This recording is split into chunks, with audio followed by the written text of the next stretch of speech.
What did your parents' family do that you later realized was insane? We lived on a farm in the middle of nowhere, at least 35 minutes to the nearest grocery store. I am not sure how it started, because I was a kid, but any time our puppy dog howled, we would all howl. To the point that it was a deafening sound and would kind of make your ears rattle. His name was Duke. I would occasionally howl first because then he would follow, and then so would my mother, father, and 2 older brothers. I thought it was awesome and it felt invigorating to do. I now realize this is odd. That dog probably had the time of his life, though. Dogs do howl to bond with pack members, so I bet said dog enjoyed it. On the day my dad decided to buy our family's first PC, he loaded me and my younger sisters into the back of our little 2-door Honda and drove the 20 minutes to the store. After purchasing the computer, my dad realized there wasn't enough room in our tiny car for 3 children, car seats, and the giant-ass 1997 computer. So he left us at the store, apparently thinking that if he bought us all candy bars, that'd be enough to keep a 5, 3, and 2-year-old occupied and out of trouble. He took the new computer home and then turned around to come back and get us, having left us alone for easily 40 minutes. My mom was always very invested in our romantic lives, partly because that was an area where we didn't stack up well as compared to our cousins. The most insane manifestation of this was when I agreed to go out on a date with a guy, only to find out before the date that he was a sexual predator who'd been arrested after he preyed on 4 separate freshmen at the school where he taught. Mom flipped out trying to convince me not to cancel the date. He might have grown out of it. You don't know if you don't give him a chance. Thankfully, my dad was on my side and I canceled the date. But Mom sulked the entire rest of the night and demanded I log her into my Facebook account so she could scroll through my friends list so that she could see which of my male friends were straight and singles so that she could push me towards them instead. My god brother's parents used to lock us in his room for hours to days at a time. His little brothers learned to pee in the trash can instead of in the floor when we couldn't get them out. We eventually learned how to unlock and relock the hatch from inside the room so that the 4 of us could get out for pee breaks and for snacks when we were feeling really ballsy. I didn't realize how abnormal this was until I was watching a news story in the work break room with a bunch of coworkers about a neglected child being removed from an unfit home. My initial response was, "That's nothing," as I launched into what I just wrote above. I looked around waiting for everyone else's stories, but instead they all just stared at me. I don't have very many memories of my childhood, or really anything in the last 25 years. But I do remember when we would go in time out, we had to bend our knees and fold our arms behind our backs while staring at the wall. We had to stand motionless and silent for 30 minutes. If we moved or swayed, we got another 30 minutes. This would go on for hours sometimes. My brothers and I would pull muscles and pass out sometimes. Also, while we were in the shower, our parents would search our rooms. They did this every day, and if they found anything they didn't like, they'd make us jump out of the shower, still dripping wet and naked, and come clean up or explain whatever they found. And we were always grounded, but they would never tell us why. So, since we were already grounded, they would just take away our birthdays or do time out for punishment.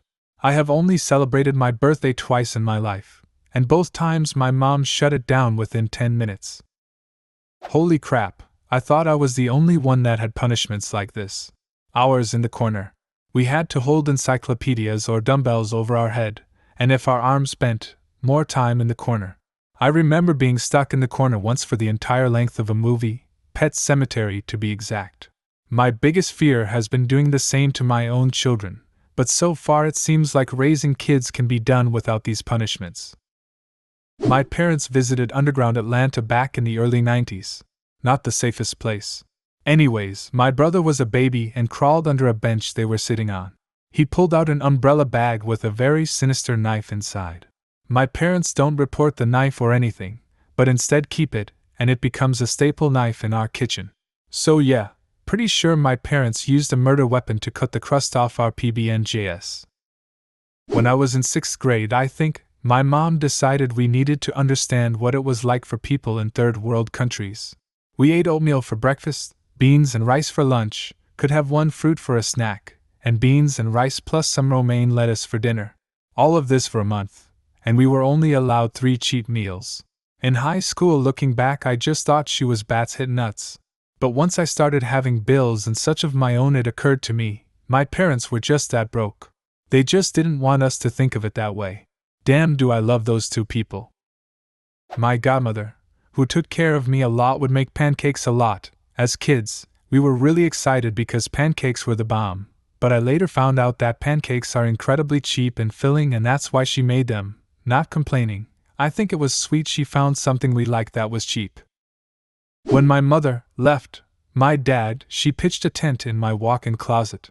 I was 7 or 8, and she lived in my fucking closet for months before she got her own place. I still remember her reading her Joyce Meyer books by lamplight. That's actually kinda sad. It is. She couldn't stand to sleep in the same bed with him, but couldn't afford to leave, so she'd rather live in a closet. Damn. Fend for yourself night. When I was like 5 and on, we'd have to find our own food that night. I later found out my parents were too lazy to cook for my sister and I, who were just 5 and 8. I used to come up with really weird food combinations, most notably Nutella or peanut butter plus candy sprinkles wrapped up in a tortilla. As I got older, I began toasting it and rolling it in cinnamon sugar. To clarify, this happening once a week or something isn't an issue. With me, it gradually went from like twice a week to every other day. Eventually, growing up, my parents just stopped cooking, and if they did, it was suddenly a huge deal. Like they'd cook once a week at best. Really chaotic stuff. I became the best improv chef ever, so I'm thankful. But at the same time, Jesus Christ, my sister became a pre-diabetic at 12 over the lack of nutrition. We didn't know any better, unfortunately. My mom is very controlling. She would make me turn my diary over to make sure I wasn't writing anything she didn't approve of. So I saved up enough money by skipping school lunch and bought a secret diary at the book fair.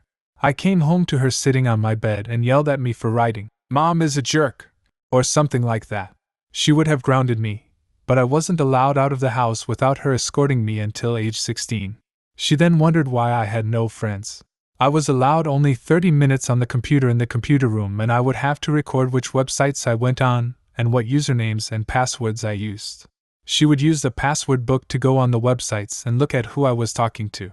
I also just kind of accepted that it was normal for parents to charge rent when you turned 18 and only allow you to eat one meal a day, dinner, and have to pay for the others yourself.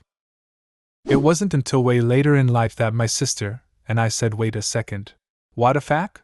When we were young, my father smoked a lot, and when we were with him during the day and said we were hungry, he'd give us each a pack of matches. We'd eat them and then be good. No, we weren't poor, just had lazy, crazy parents."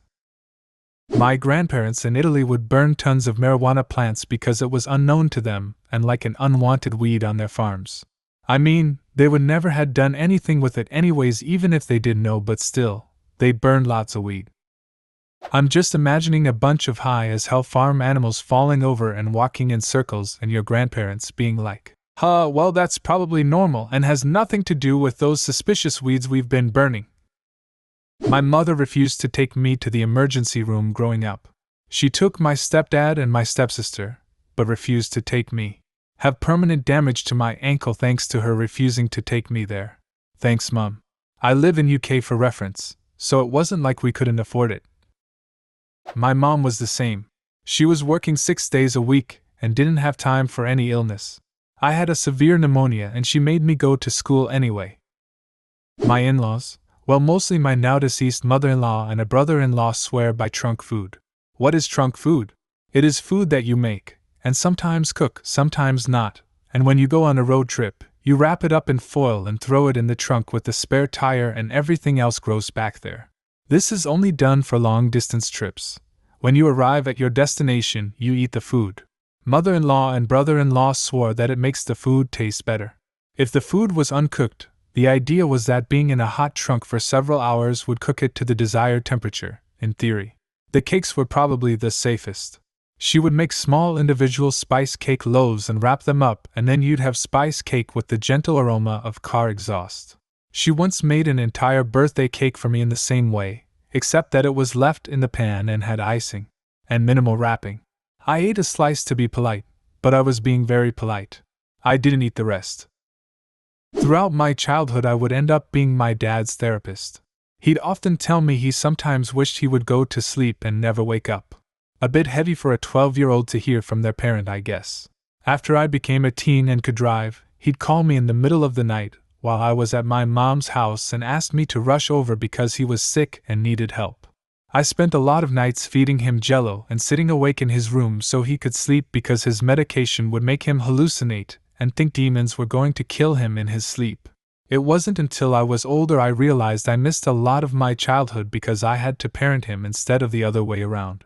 Eventually he found a wife who takes care of him and cut me out of his life.